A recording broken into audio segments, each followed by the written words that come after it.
Hello, hello, MCs. It is Monday. That means it's hashtag MC Monday and that we're going to do a little MC Q&A. Welcome back. It actually feels like I never left you. This cadence, it's a little odd. We have a conversation on Friday and then we get right back at it on Monday. I don't know. Tell me what you think. Tell me what you think about this Monday, Friday cadence. On today's MC Q&A, we have a listener who is doubting the earning potential in his skill set. And there's a lot to unpack with this question. I think it's one you guys can really relate to. It's representative of the way I think many of you probably feel about your unique skills and talents.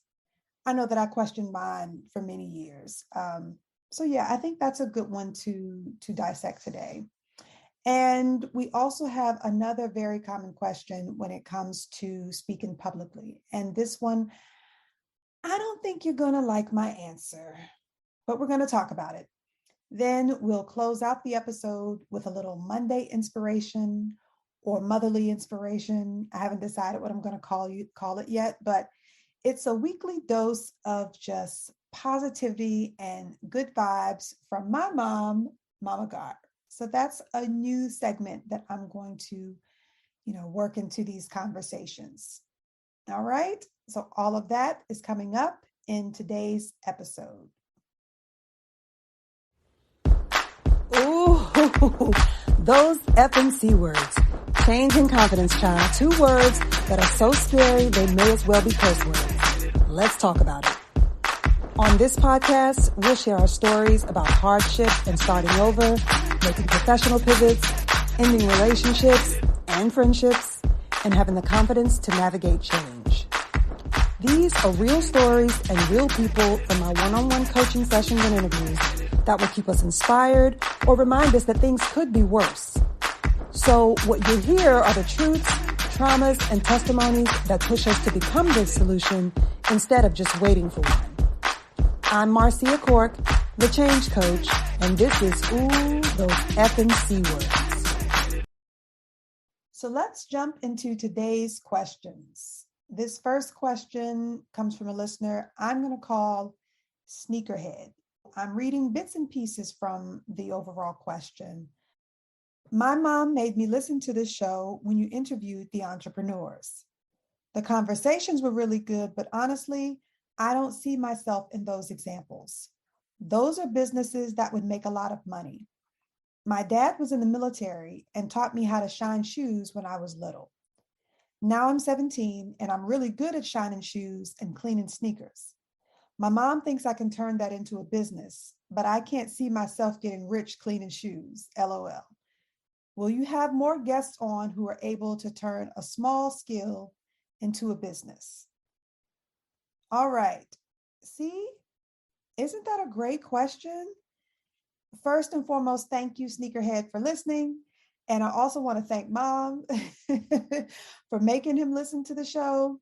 That is 2 listeners, honey. But I also want to say that I love the feedback that both he and Mom are given with the show. When I choose these entrepreneurs, I choose them because they're inspirational to me. I think their stories would be inspirational to me. I started doing these even before I decided to turn the conversations into a podcast. So initially I reached out to entrepreneurs because I wanted to interview them, be inspired by them, but then take clips from our conversations and use them as posts on social media.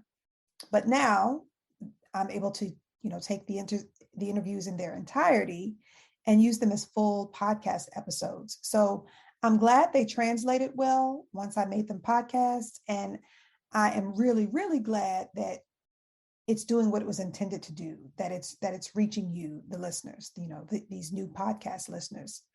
So I'm glad that they've inspired Sneakerhead and his mom, but he is making a really good point about being represented, because one of the interviews, she is a doctor.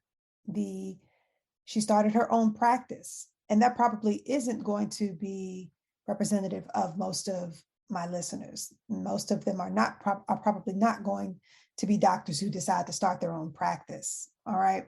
So that makes a lot of sense. I get that, sneakerhead. So thank you for pointing that out. Another one, he started his business as actually he was in the landscaping profession already. I believe his dad was a landscaper, so he was already kind of groomed and conditioned for starting his own business in landscaping. So he already had a good list of clients, regular clients and clientele from the relationships that he had built while working alongside his dad, and was able to turn this into a multi-million-dollar business. So I guess when we're talking about, these gems of skills and talents that we don't really know how to monetize or whether they have any real potential in making us rich, I get what he's saying, but that's exactly why I want to talk about this today, because it really starts with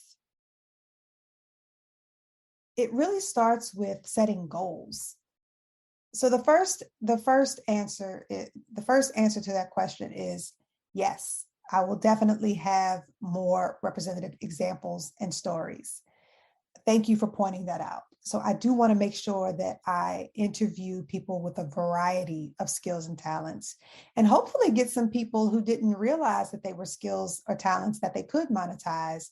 And now we see that they are, they have these thriving businesses. So I'm definitely going to seek out more opportunities. And if you're a listener, if you have a story that you can share, if your entrepreneurship story is built around a small skill or talent that you didn't think you could monetize, but you have, and now you have a thriving business, please share your story with me, because I would love to have you on the show.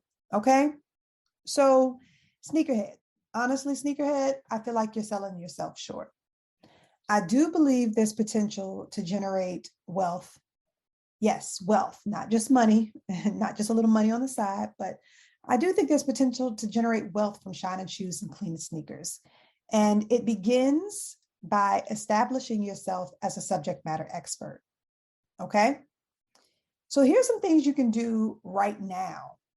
You already know that you're good at this. I love that you have already, claimed that you're good at it, that you already feel confident about your skill and your ability to do this. So now it's time to just establish yourself as a subject matter expert and share that expertise on social media. It's time to get visible. And if you haven't already started to set up shop somewhere, maybe it's time to do that. If right now all you're doing is, cleaning sneakers and shining shoes at home, and it's a skill and a talent, and your parents are telling you that it's a skill and a talent, but you haven't really gotten that feedback, that positive reinforcement from your community and beyond, then that's where to start.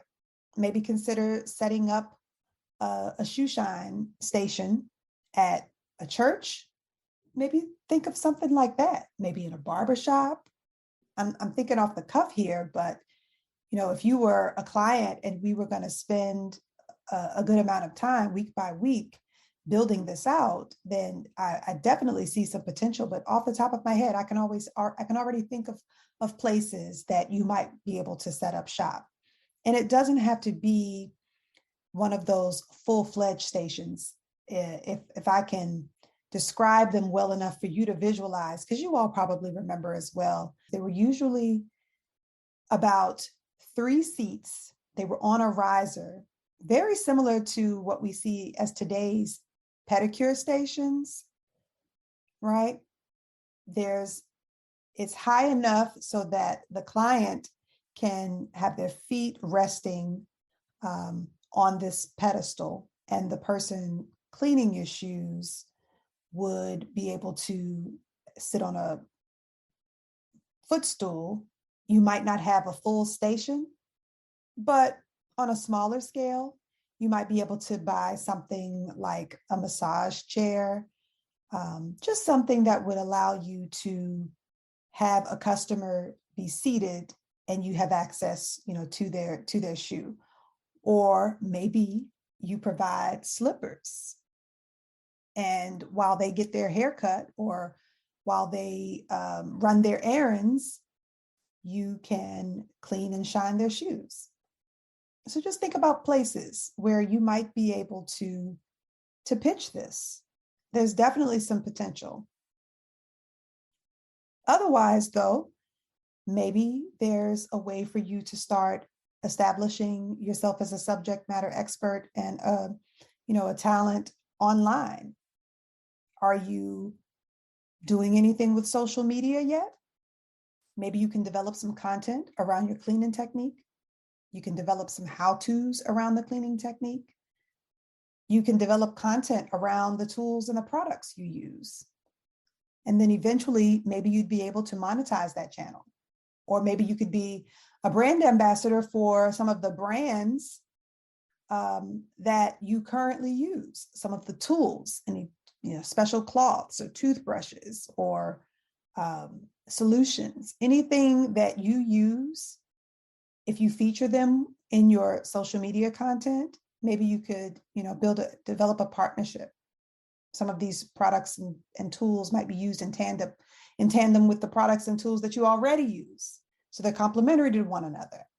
So there's definitely ways that you can start to present yourself as a subject matter expert. You can start to present this unique skill and talent and get some visibility and then be able to monetize it.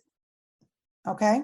So it really starts with seeing it as what it is, a viable skill set with a unique selling point, then building a story around it, building your story around it. In your question, you actually mentioned, how you developed this skill, that your dad was in the military and they have this technique for shining shoes. I know that for sure. I have my husband was in the military. I have a couple of uncles who are in the military, and they do have a very specific process and technique for shining shoes. I've seen my husband light a match and he said that somehow, burning that fire over the foot of the shoe made it shine more. I don't get me to trying to explain in the technique, but I hear you sneakerhead. And I know that it is a very unique and specific way that that's done. So if you're doing something like that,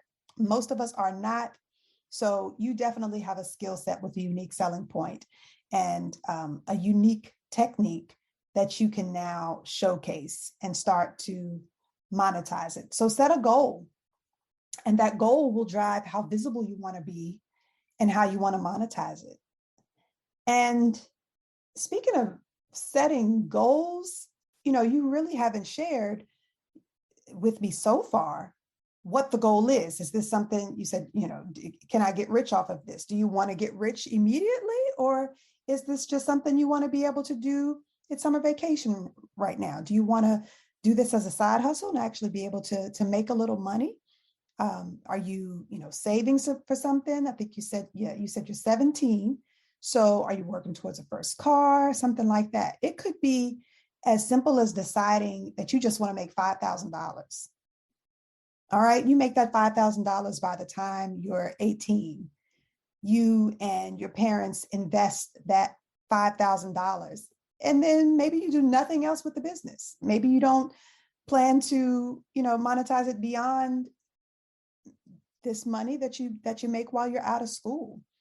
But investing that $5,000 today at 17 and then letting it, letting it just grow over the next 50 years or so, by the time you're 67, you'll be a millionaire, right? So that's without me doing, any real math, not really running the numbers, but just thinking about, compound interest and how much that can earn over time, just doubling every few years.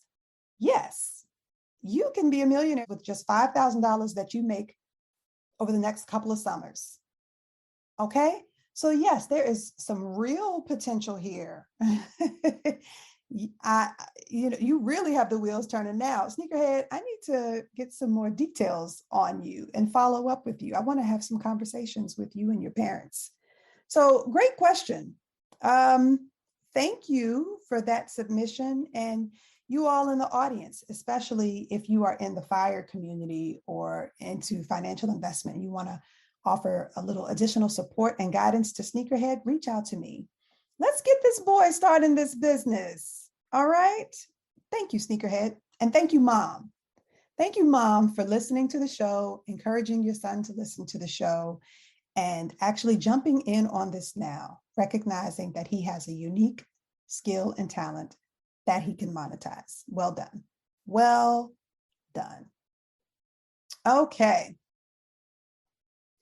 Let's move on to question number 2. This question is also great for my MCs. You know what? I'm going to stop saying that because every conversation that we have is going to be great for the MCs. But so this is another one of those common questions. This isn't a listener question that I've gotten, today, but this is a common one that I get after every workshop, after every professional development session that I do. And this is, when will I stop being nervous speaking?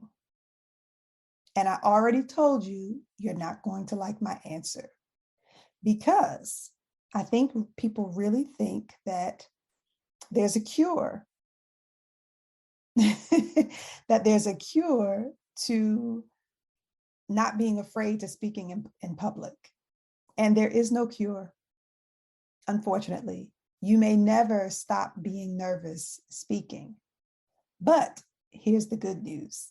The uncertainty around what happens next or what happens when you speak will be gone, because the more you speak, the more comfortable you are with the anxiety and the butterflies that come every time you speak. It doesn't go away, but you recognize them for what they are, you accept them for what they are, and you push through anyway. So I guarantee, if you ask anyone who performs regularly, whether they sing, they play an instrument, if they're athletes and they compete, they still get butterflies before every event, every performance, every competition. You get the same butterflies. That doesn't go away, but you are able to perform in spite of them, because now you can treat them differently. So this is what I tell people. So that feeling, those butterflies, that energy, that jittery feeling, that jittery sensation that you're getting, it feels different for everyone, but I think you all know that feeling that I'm talking about. The same feeling that you get when you're about to take on something you're afraid of doing is the same feeling that you get when you're about to take on something you're excited about doing.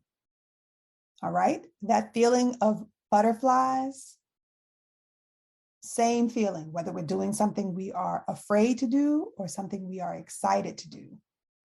So repurpose that feeling, repurpose that energy. Tell yourself, I am pumped about this. I am excited about this, because it really is the same feeling. So I tell people, think about it as you getting ready for a fight, getting ready for battle. It's that fight or flight. Your body is preparing for taking on this challenge. So when you're hyped, you have to burn off that energy or use it for the event or the occasion that it's about to come up. Treat that like your theme song. Allow yourself to get excited. Allow yourself to get pumped up by that energy.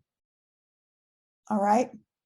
So use it the way you would if you were dancing to a theme song to get yourself ready. So visualize the boxer coming out into the ring, and we know what they do. They all come out to music.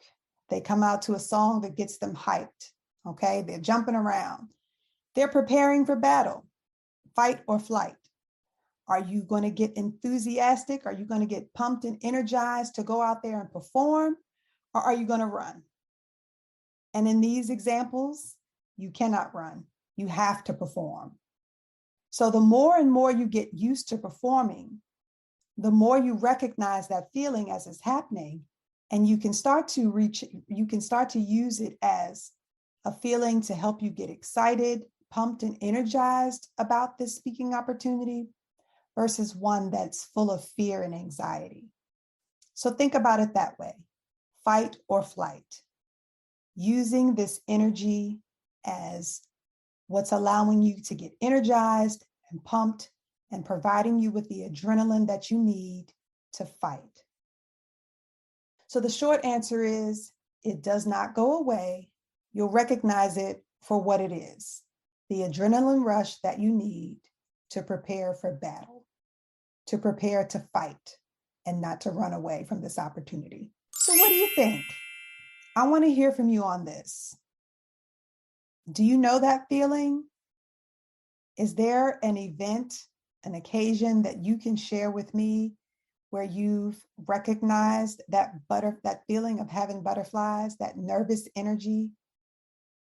Can you see now that I've explained it this way? Can you see how you have gotten this feeling before, whether it was an opportunity that you were excited about or an opportunity that you were afraid of, how it really is that same feeling? Share that with me.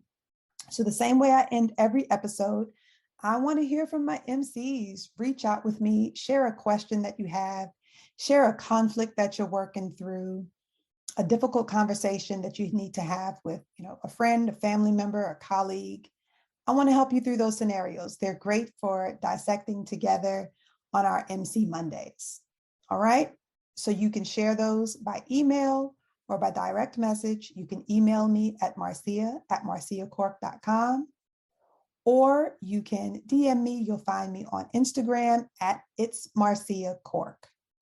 And of course, you can send it as an audio recording. I'll post the link in the show notes.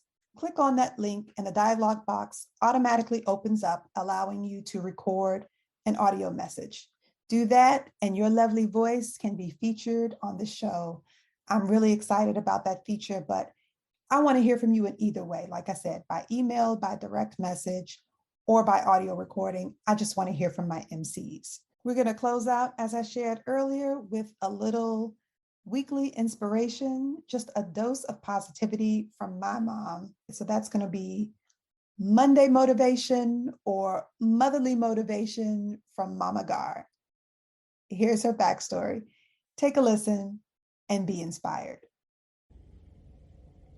So my mother has been recording these daily inspirations for years. I mean, like easily 15 years or so. And she would send them to friends and family by email. And I told her it wasn't my jam and to stop sending them to me. But the thing is, everybody else loved them.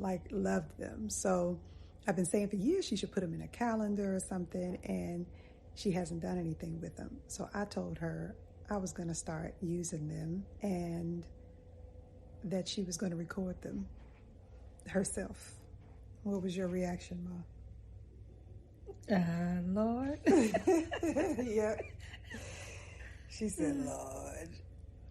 So we're going to record Mama Gar and her motherly inspiration.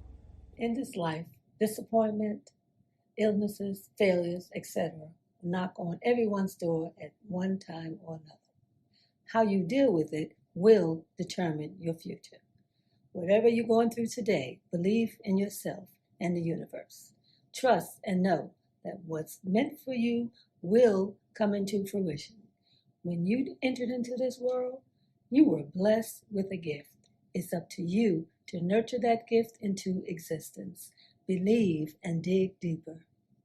And there you have it, folks. That's your first dose of Monday motivation from Mama Gar.